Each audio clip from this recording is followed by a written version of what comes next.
अमृत समान वाणी कहते संत मुकेश आनंद, सुन प्रवचन श्री मुख से जीवन में ला आनंद। हो रही अमृत वर्षा श्री मुख से अमृत वर्षा, हो रही अमृत वर्षा श्री मुख से अमृत वर्षा। जैसे जिसकी नियत वैसे उसको, जैसी नियत है वैसे ही फल मिलेंगे ना। नियत अच्छी है सबके प्रति तो घर पे भी मौजूद है। घर पे है ना, हम लोग किसी मंदिर गुरुद्वारा दरबार जाकर भंडारा लंगर खाते हैं तो कितने भाव से कि ये गुरु प्रसाद है, मंदिर में प्रसाद है। लेकिन जो हमारे घर में बनता है वो क्या है? वो क्या है जी? जो हमारे घर में बीवी बनाती है वो क्या है? अगर आपके घर पे लंगर में, गुरुद्वारा मंदिर में कुछ नमक कम हो, मिर्ची ज्यादा हो, तो आप क्या करते हो? प्रसाद समझ के खा लेते हो ना। प्रसाद है भाई, जैसा प्रभु की कृपा से प्रसाद मिला हमने खा लिया। और घर में अगर थोड़ा सा भी नमक कम हो तो क्या होता है बताऊं? नहीं बताने की जरूरत, आप जानते हो। घर में जो बनता है वो भी लंगर है। आपके घर में गेहूं है, आटा है, स्टोव है, गैस स्टोव है, नमक मिर्च मसाला घी हर चीज है, लेकिन अगर उसकी रजा नहीं है तो खाना घर पे नहीं बनेगा। कोई ना कोई हॉस्पिटल में बड़ा होगा। अगर खाना घर पे बनता तो रजा किसकी है? उसकी। तो वो क्या हुआ? जो घर में कहते हैं क्या हुआ? वो भी लंगर है। अगर मन में भाव है तो घर पे भी लंगर है, प्रभु हैं। अगर भाव नहीं तो यहां पर भी कुछ नहीं। हाँ, अंतर सिर्फ इतना है, ये प्रवचन आप यहां पर बैठ के सुन रहे हो, घर पे टीवी पर भी सुन सकते थे, लेकिन टीवी पर नहीं सुन के आप यहां पर पहुंचे। टीवी पर सुनते तो सिर्फ एक ही चीज की कमी रहती, क्या? कि इन भक्तों का संग नहीं मिलता। आज इन सब भक्तों का संग साथ में मिल रहा है। ना जाने किस रूप में, ना जाने किस रूप में नारायण मिल जाएं। इन भक्तों का संग है हमारे पास। लेकिन प्रवचन कहीं भी सुनो, भजन कहीं भी करो, जब तक मन के भाव और विश्वास, सबसे पहले क्या चाहिए? विश्वास। विश्वास होगा तभी तो भाव बनेंगे ना। अगर विश्वास ही नहीं होगा तो भाव कैसे होंगे? और विश्वास कैसा है हमारा? साइया मैं तेरी पतंग हवा विच उड़दी जावांगी, साई डोर हथों छड्डी ना मैं कट्टी जावांगी। सबनों आंदा है, लेकिन प्रॉब्लम क्या है? क्या हम अपने पतंग उड़ाई, टॉप पे लगी तो डोर फड़ा दी हमने। डोर किसको पकड़ाई? अपने गुरु को। मेरी डोर तेरे हाथ, पीछे से पकड़ के रखी है, कहीं गुरु छोड़ ना दे। पीछे से छोड़ते नहीं, गुरु का क्या भरोसा कहीं छोड़ ही ना दे। तो हमारा विश्वास तो कुछ ऐसा है, जब तक विश्वास नहीं तब तक भाव नहीं। विश्वास कैसा होना चाहिए? एक बहुत ही गरीब घर की औरत,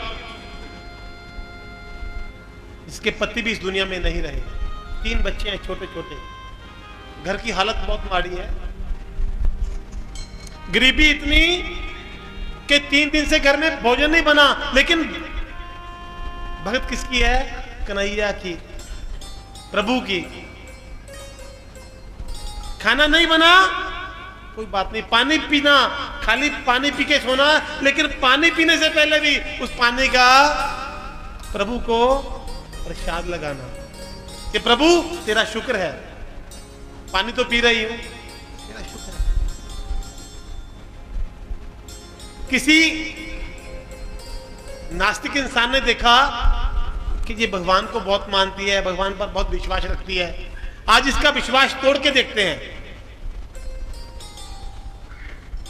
नास्तिक था, खुद तो भगवान को नहीं मानता था, क्योंकि दुनिया का काम है जे, खुद तो नहीं मानेगी, दूसरे को भी टांगे खींचेगी। कोई अच्छे रास्ते जाता नहीं, अगर कोई जा रहा है तो दुनिया वाले उसकी आंखें खींचते ना, अरे तू ये क्या कर रहा है, कौन सा भगवान, कैसा भगवान। अरे भगवान भगवान नहीं होता कोई, अच्छे काम किया करो, भगवान खुद ब खुद मिल जाएगा। जो कहते हैं अच्छे काम किया करो, भगवान खुद ब खुद मिल जाएगा, बिल्कुल सही कहते हैं। लेकिन इस बात का ध्यान रखना, भगवान को हम मिलने इसलिए नहीं आते कि कुछ मांगने आए हैं, भगवान को हम इसलिए मिलने आते हैं कि हम उसका धन्यवाद करने आए हैं कि हमें तूने ये शरीर दिया है। लोगों के पास टांगे नहीं है, हमारे पास 2-2 टांगे हैं। लोगों के पास हाथ नहीं है, हमारे पास 2-2 हाथ हैं। कल का पेपर उठा के देखो, लाखों लोग मरे होंगे, उनमें से हमारा नंबर नहीं आया, तेरा शुक्र है। उसका हम धन्यवाद करने आते हैं, ना कि कुछ। अगर आपको कोई पानी का गिलास भी दे तो हम उसको क्या बोलते हैं, क्या बोलते हैं जी, थैंक यू। अगर पानी का गिलास दे पीने को तो थैंक यू। आपका बर्थडे है, जन्मदिन है, आपको किसी ने घड़ी गिफ्ट की तो उसको क्या बोलोगे, क्या बोलोगे जी, थैंक यू। जिसने घड़ी गिफ्ट की उसको थैंक यू बोल दिया, घड़ी बांधने के लिए जिसने कलाई दी उसका थैंक यू बोलना भूल गया। अगर कलाई ना देता तो घड़ी का क्या करता, अगर कलाई है तभी तो घड़ी है। टांगे खींचने वाले उस जमाने में खींचते थे, आज भी खींच रहे हैं। एक नास्तिक ने सोचा कि इस औरत का भगवान के प्रति विश्वास तोड़ देंगे। अपने एक लड़के को काफी राशन देकर, आटा, दाल, चीनी, नमक, मिर्च, मसाला, घी, काफी राशन दिया और उस औरत के घर में भेज दिया कि उसको राशन दे देना। अगर पूछेगी, वो पूछेगी किसने भेजा है, तो बोल देना किसी राक्षस ने भेजा है, शैतान ने भेजा है। देखते हैं वो राशन रखेगी या नहीं रखेगी। जिसका भगवान पर विश्वास है वो शैतान का राशन नहीं रखेगी। उधर उसने राशन भेजा, इधर वो प्रभु से प्रार्थना कर रही है कि प्रभु आपने जो दिया बहुत अच्छा दिया, जैसी हूं बहुत अच्छी हूं। राशन घर पे पहुंचा, क्या किया, उस महिला ने सबसे पहले राशन पकड़ा, खाना बनाया, खा लिया, जो लेके आया था उसको भी खिलाया, बचा राशन अलमारी में संभाल दिया, जो राशन बच गया उसको अलमारी में रख दिया।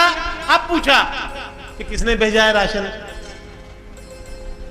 पेट भरने के बाद, राशन रखने के बाद उसने पूछा कि राशन किसने भेजा है। तो उस लड़के ने कहा कि ये राशन तो किसी शैतान ने भेजा है, भगवान ने नहीं, शैतान ने भेजा है। तो महिला खुश हो गई।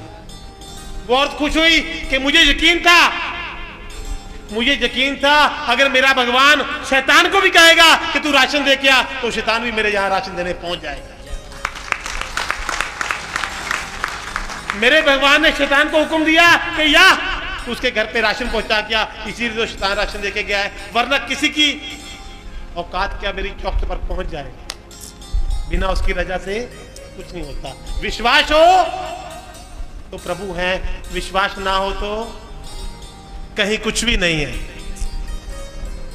विश्वास के लिए क्या है, हम लोग परेशान है ना, सब लोग परेशान है। नानक दुखिया, मैंने पूछा था प्रभु से कि प्रभु इस दुनिया में हर इंसान क्यों रो रहा है।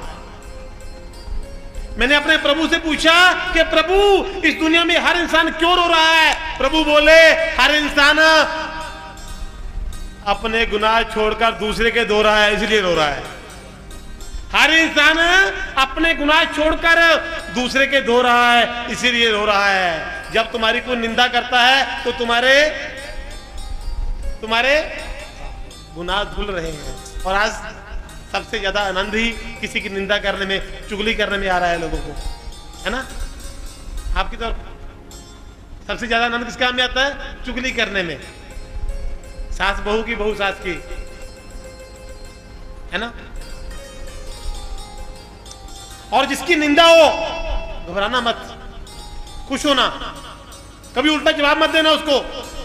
अगर आपने उसको उल्टा जवाब दिया तो दोनों एक जैसे हो गए। आपने जवाब नहीं देना, बैठ जाना है, क्योंकि आपके तो गुनाह धुल रहे हैं। और एक बात और याद रखना, निंदा हमेशा जिंदा की होती है। निंदा हर समय जिंदा की होती है। अरे मुर्दे के तो दुश्मन भी तारीफ करते हैं। जो कहते ना हमारे पास कुछ नहीं है। पिछली दफा मेरे को एक इंसान मिला था कि बाबा जी मैं तो पूरी जिंदगी में बहुत गरीबी पोजीशन से गुजर रहा हूं, मेरे को भगवान ने कुछ दिया ही नहीं, मेरा 6 लाख रुपया देने वाला है, लोगों का कर्जा है, भाई भगवान ने तुझे कुछ नहीं दिया? कहता जी कुछ नहीं दिया। मैंने 3 बार उससे पूछा कि भगवान ने तुझे कुछ नहीं दिया? कहता कुछ नहीं दिया। अब तेरा कर्ज कितना है? कहता 6 लाख रुपया। ऐसे कर एक बाजू मेरे को दे दे काट के, मैं तेरे को 12 लाख दूंगा। कहता ये बाजू कैसे दे दूं? क्यों भाई, ये किसने दिया? किसने दिया जी? वो भूल गया। उनसे पूछो जिनकी दोनों किडनी डैमेज है, किडनी की वैल्यू क्या होती है, उन लोगों से पूछ के देखो। उनसे पूछो जिनकी बाईपास सर्जरी हो रही है हार्ट की, हृदय की, उनसे पूछो हृदय क्या होता है। जिनके दोनों टांगे नहीं है उनसे पूछो, जिनकी दोनों आंखें नहीं है उनसे पूछो। जो हमें भगवान ने फ्री में दिया है वो हमें अच्छा नहीं लग रहा है। क्यों? हमारी तमन्नाएं, तृष्णा समय समय पर बढ़ती जा रही है। जब तृष्णा काबू आ गई तो हम सबसे ज्यादा अमीर हो गए। देखिए बॉडी के हर जगह पर आपको बुढ़ापा नजर आएगा समय पर। ऊपर से शुरू हो जाओ, बाल, जब बुढ़ापा हो तो क्या होगा जी? बाल सफेद हो जाएंगे। मस्तक क्या होगा? झुर्डियां होंगी। आंखें कुछ भीतर चली जाएंगी। जुबान लड़खड़ाने लगेगी। हाथ भी काम नहीं करेंगे पूरे।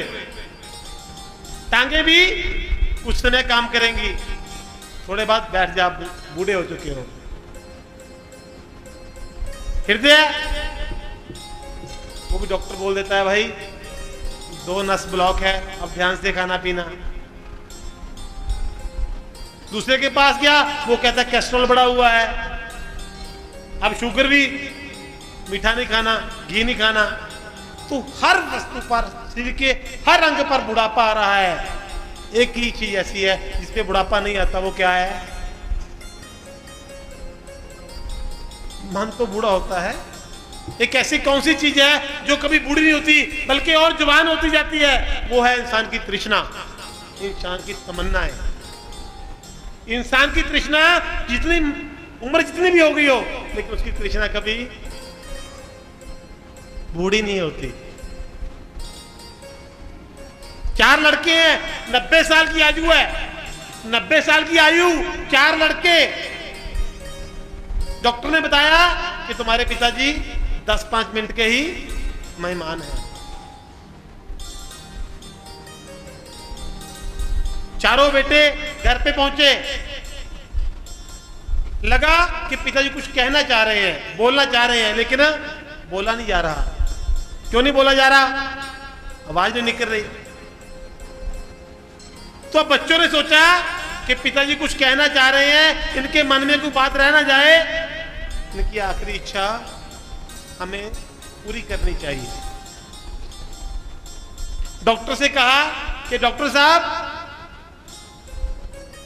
कुछ बताइए कि जी 2 मिनट के लिए ही कुछ शब्द बोल सके, कोई ऐसा इलाज कीजिए। तो डॉक्टर बोले भाई ऐसा है, एक इंजेक्शन है, 25,000 रुपए का इंजेक्शन है, वो आप कहो तो मैं लगा देता हूं, चांसेस हैं कि उसके साथ 2 मिनट के लिए या 1 मिनट के लिए बोल पाएंगे, बॉडी में कुछ ताकत आएगी, शरीर में कुछ ताकत आएगी। तो चारों भाई बोले भाई पिताजी की कोई आखिरी तमन्ना रह ना जाए, इंजेक्शन लगवा लो। चारों ने फैसला किया कि इंजेक्शन लगवाया जाए। जैसे ही इंजेक्शन लगाया, पिताजी थोड़ा सा बोलने शुरू हुए। क्या बोले? अरे रमेश कहाँ है? कहता पिताजी मैं पीछे खड़ा हूं, आपके पास ही हूं। नरेश कहाँ है? पिताजी मैं भी आपके पास इधर खड़ा हूं। विजय कहाँ है? विजय कहता पिताजी मैं भी यहीं पे हूं। अब चौथा रह गया, कहता राजू कहाँ है? कहता पिताजी मैं भी आपके पांव के पास खड़ा हूं। अरे भाई अगर चारों जहां पे हो तो दुकान पे कौन है? इतना बोला और 25,000 का कुंडा करके चल दिया। 90 साल की आयु हो गई, शरीर तो बूढ़ा हो गया, लेकिन तमन्नाएं बूढ़ी नहीं हुई। इस तमन्ना को जैसे ही आप पूरा करोगे, इच्छाओं की औरतों की तरफ, अच्छा सभी औरतों के पास कम से कम 50 सूट होंगे, है ना? कोई है इसके 50 से कम सूट हो? सबके पास कम से कम 50 सूट होंगे ना? अच्छा, एक समय में 2 तो पहने नहीं जाते, एक समय में तो एक ही पहना जाता है ना, पर कम से कम 50 सूट सबके पास हैं। लेकिन फिर भी देखा, अरे उसने बड़ा अच्छा सूट पहना हुआ है, कहां से लिया है? फिर तमन्ना आती है, मैं भी एक सूट है, क्यों नहीं? छोटी सी तमन्ना है, लेकिन तमन्ना उठ गई। इस शरीर को संवारने पे लगे हैं।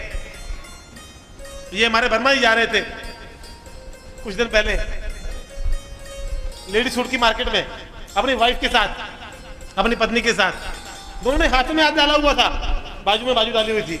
मैंने वर्मा जी से पूछा, वर्मा जी आज तो बड़ा प्यार जाग रहा है, बड़ा प्रेम हो रहा है अपनी पत्नी के साथ, कितना प्रेम कहां से उमड़ा? कहता कहां बाबा जी, गुरुजी प्रेम कहां है, पकड़ी हुई है, सूटों की दुकान है, भाग जाएगी सूट में, एक बार गई वापस नहीं आने वाली, पर 3 सूट पक्के, 1500 का गुंडा फाइनल। क्योंकि पानी में गई भैंस, पानी में गई, और सूट वाली गई में दुकान में गई, और कब वापिस आए कोई भरोसा नहीं। दोनों की यही हालत है। लेकिन यहां पर ऐसा कुछ नहीं है, आप लोग सब अच्छे हो। तो प्लीज, तमन्ना, इच्छाएं, क्या किस चीज की तमन्ना आपको? पट, पंजाबी के शब्द हैं कुछ, पट पट के मिट्टी धरती दी, तू किते मैल खड़े, मिट्टी ने मिट्टी होना, मिट्टी बन जावेगा, जो जो किते दुनिया विच फल कर्मां दे पावेगा। दुनिया में हर वस्तु मिट्टी से पैदा होती है और मिट्टी में ही खत्म हो जाती है, और तू कहां जाएगा? तू भी तो यही जाएगा। लोग कहते हैं सिकंदर और रावण जब धरती पर चलते थे तो धरती कांपती थी, मैंने पढ़ा है कुछ बुक में, लेकिन मैं कहता हूं वो कांपती नहीं थी, वो हंसती थी। धरती कांपती नहीं थी, हंसती थी। अरे 4 दिन और आनंद ले ले, तू 4 दिन और आनंद ले ले, बैठना तो मेरी ही गोद में पड़ेगा और कोई नहीं संभालने वाला दुनिया में। यही संभालेगी। मुस्कुराना सीखो, खुश रहना हर समय। सत्संग में जाओ तो दोनों में से एक काम जरूर करना है, या तो मुस्कुरा दिया करो, हंसते रहो, ज्यादा ज्यादा हंसो, यहीं पे हंस पाओगे, घर पर जाकर तो वैसे ही हस्बैंड बन जाओगे, हंसी बंद। घर पर जाकर तो वैसे ही, वो किसी ने पूछा था ना, पंडित जी वो शादी करवा रहे थे लड़के की, तो लड़के ने पूछा कि पंडित जी पत्नी को दाईं तरफ बिठाऊं या बाईं तरफ, वो क्या होते हैं, क्या कहते हैं उसको, फेरे हो रहे थे, फेरे होने थे, पूजा होनी थी, कहता है पत्नी को दाईं तरफ बिठाऊं या बाईं तरफ?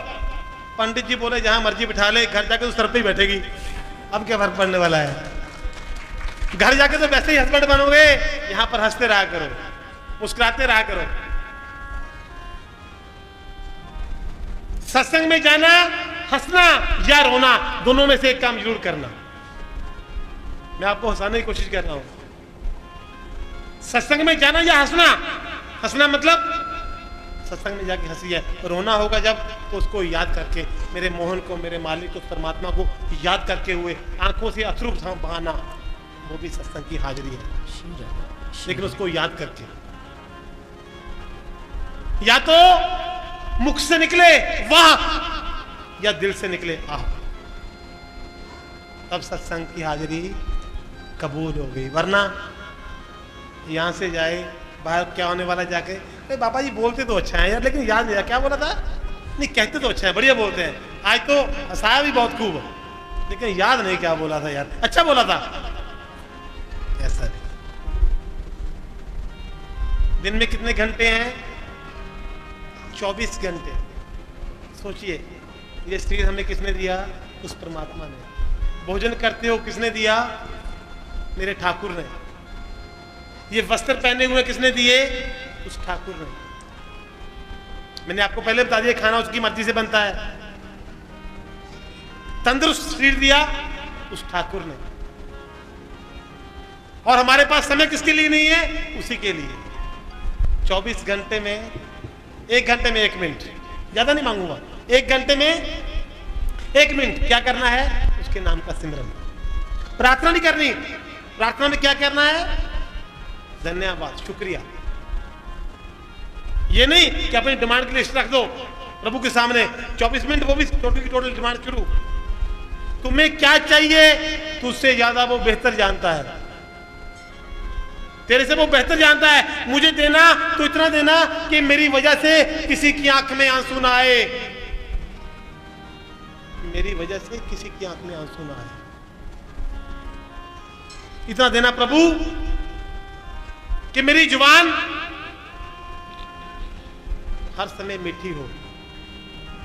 इतना देना प्रभु कि मुझे कभी क्रोध ना आए। इतना देना प्रभु कि हर समय तेरा शुक्रिया करता रहो। कि रात को सोने से पहले अपने गुनाहों की क्षमा मांग लो, हो सकता है ये रात जिंदगी की आखिरी रात। प्रभु मैं सिमरन नहीं करने जानता, लेकिन जैसा हूं, मुझे जैसा प्रभु चाहिए था, जैसा पिता चाहिए था, वो मुझे मिल गया। आपको जैसा बेटा चाहिए, जैसा भक्त चाहिए, वैसा मुझे बना दीजिए। इसमें सब कुछ आ गया। आइए एक भजन का गान करते हैं।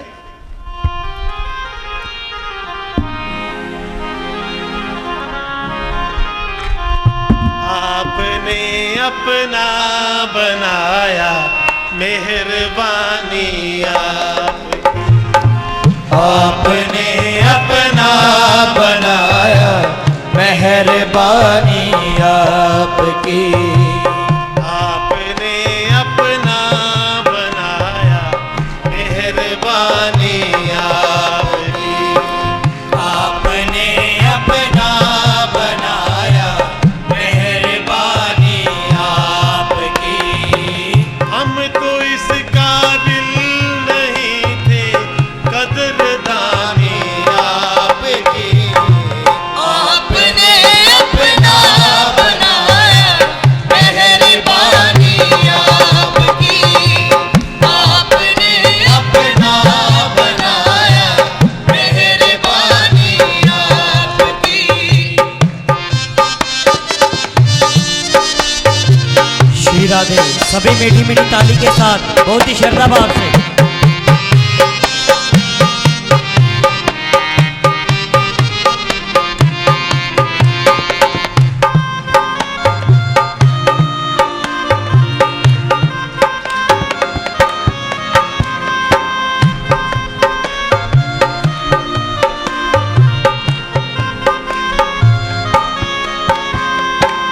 आज हमने दिल के बदले आपको दिल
हीरा बनाया कदरदानी आपकी, कांच से हीरा बनाया कदरदानी आपकी।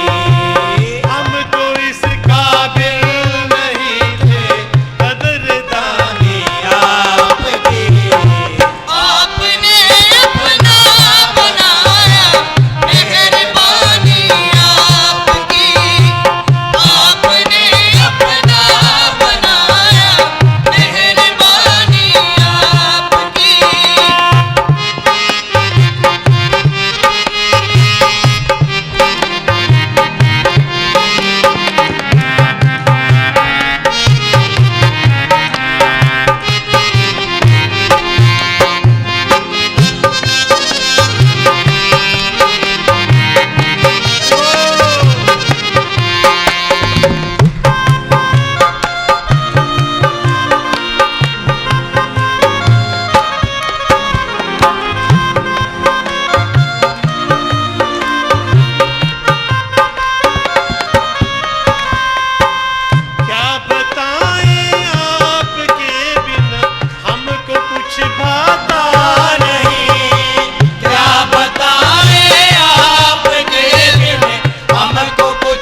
अमृत समान वाणी कहते संत मुकेश आनंद।